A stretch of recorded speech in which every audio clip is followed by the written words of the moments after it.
So kagabi nga po ay naglabas ng malaking pasabog ang kampo ng ating pambato na si former 3 Division Champion Angas ng Pinas, General Casimero.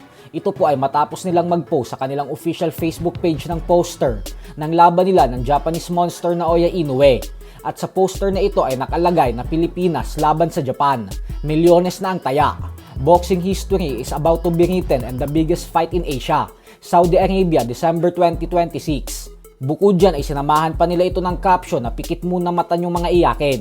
Kasabay pa niyan ay nag-iwan din ng komento ang Quadrong Alas It's My Boy sa comment section na abangan na lang daw natin ang kanilang update dahil malapit na daw nila itong ilabas. At dahil po sa post na ito ni Casimero ay agad itong nag-trending sa social media at umabot na sa mahigit 13,000 likes at mahigit 1,000 komento.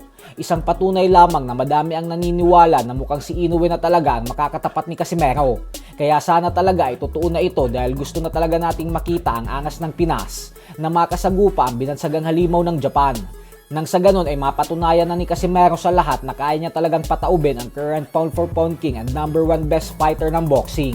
Pero ganun pa man nga po ay nananatili namang tahimik si Inoue at ang buong kampo nito patungkol sa usap-usapan na silang dalawa na ni Casimero ang susunod na magtutuos. Kaya mag-abang lang po tayo ng mga karagdagang updates.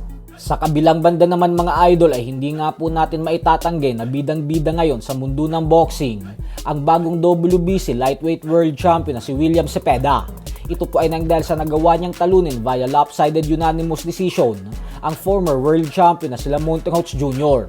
Bagay na hindi nagawa ng mga kilalang superstar na sina Gervonta Tank Davis at Pitbull Isaac Cruz nang dahil sa parehong nauwi sa tabla ang resulta ng kani-kanilang mga laban kay Monteroach. Subalit sa kabila nga po ng lahat ng ito ay hindi pa din napapabilib ang former 4 Division Champion na si Adrian Broner sa ginawa ni Cepeda.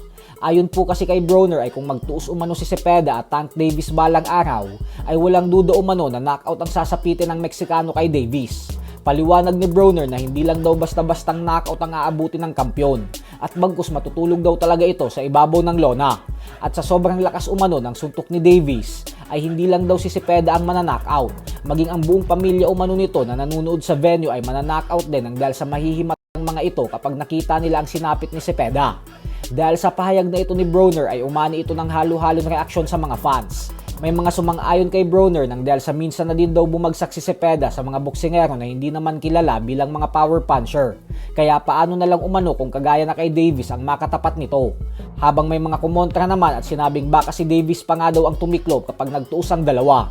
Kasi hindi umano nito kakayanin ang malarobot na fighting style ni Cepeda na hindi napapagod magbato ng napakadaming suntok sa buong 12 rounds.